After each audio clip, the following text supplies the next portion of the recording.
The former chief of a nation's police force, men once in charge of nearly 200,000 officers, did not fall to a complex criminal network or a coordinated paramilitary strike, but rather his life ended with a single shot during what early reports had casually labeled a routine break-in. Over the next few minutes we relived the career path of Daniel Kimalo, the fictional ex-police commissioner whose storied career shaped the security landscape of his country, and then examined the puzzling circumstances of his final night. We'll deconstruct the 3 critical security oversights that made it possible for such a devastating breach to occur, even in the home of someone who had long lived under high-level protection. But as we explore who stood to gain the most from his death, consider this. If someone with his experience could be caught off guard at home, what major safety gap are ordinary people most likely to overlook every day? Before his rise to the helm of the National Police, Kimalo was known as a disciplined and relentless figure in the struggle-era underground. That history made the quiet, abrupt nature of his death all the more difficult to accept. He survived turbulent political years, violent crackdowns, and assassination attempts only to be killed in what seemed like a mundane criminal encounter. His rise through the policing hierarchy was almost cinematic, marked by strict discipline, strategic thinking, and a reputation for taking down well-connected criminal factions without hesitation. Admirers praised his intensity, but that same determination generated formidable enemies, some buried deep within the service, others operating comfortably on the outside. As commissioner, Kimalo instituted broad anti-corruption reforms that earned him the public's admiration as much as fierce internal resentment. He pushed out corrupt officers, dismantled criminal pipelines within state institutions, and refused to bend in the face of political pressure. Ironically, the very man charged with the protection of national leaders often belittled his own security. He often refused additional bodyguards, citing that overtly visible protection simply placed distance between him and the citizens he was serving. That decision, noble as it may have been, left a vulnerability that a patient, well-trained adversary could exploit. In an instant, according to reports, the quiet evening tranquility of being at home gave way to violence. Only one intruder took aim, easily passing outdated alarm systems and perimeters with little resistance. The encounter inside was sudden, calculated, and too precise for a burglary gone wrong. To worsen matters, the initial emergency response was lately a tragic gap that could cost him his life. The ease of the attack coupled with efficiency spoke not of a panicked criminal but a craftsman good enough to make the killing look like simple crime. The public reacted at once viscerally. Shock gave place to outrage. Suspicion mounted quickly.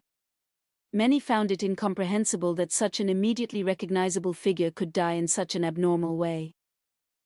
The official investigation clung initially to the robbery story, the most convenient and least reassuring explanation.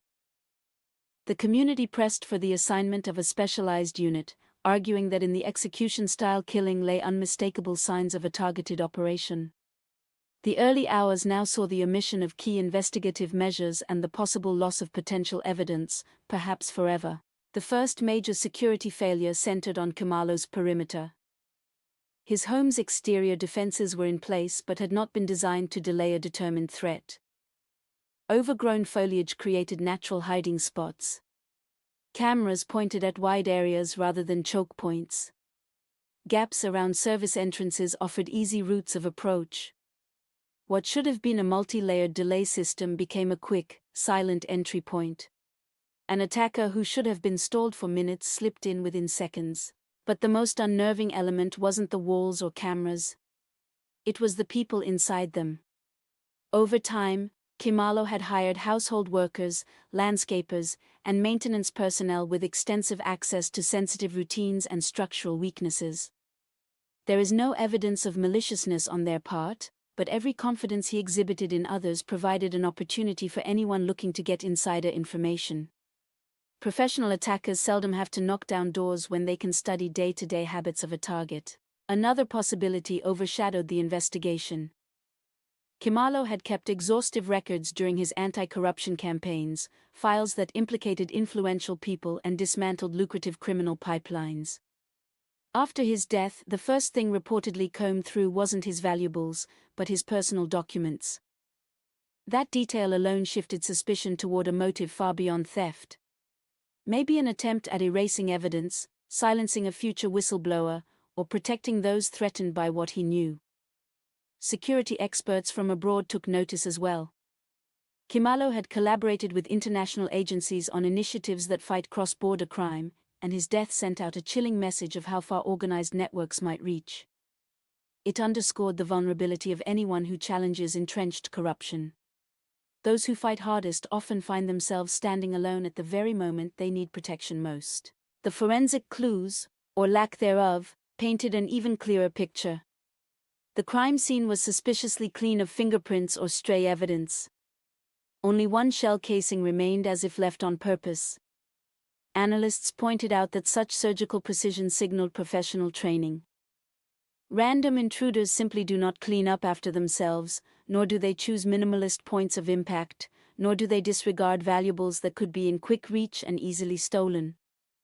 Everything about the scene contradicted the botched robbery label. Early reports conflicted with each other as the media made a mad dash for answers. As soon as investigative journalists started pointing out inconsistencies, the pressure on officials grew too great to ignore. Shortly afterward, a far more competent task team was assigned. But by then, much of the crucial early trail had gone cold. But one of the biggest contributors to Kimalo's vulnerability came not from technical but from emotional fatigue. After fighting off threats for decades, he wanted a simple, normal life. That wanting manifested in toned-down personal security, relaxed routines, and a desire to give his family a sense of normalcy.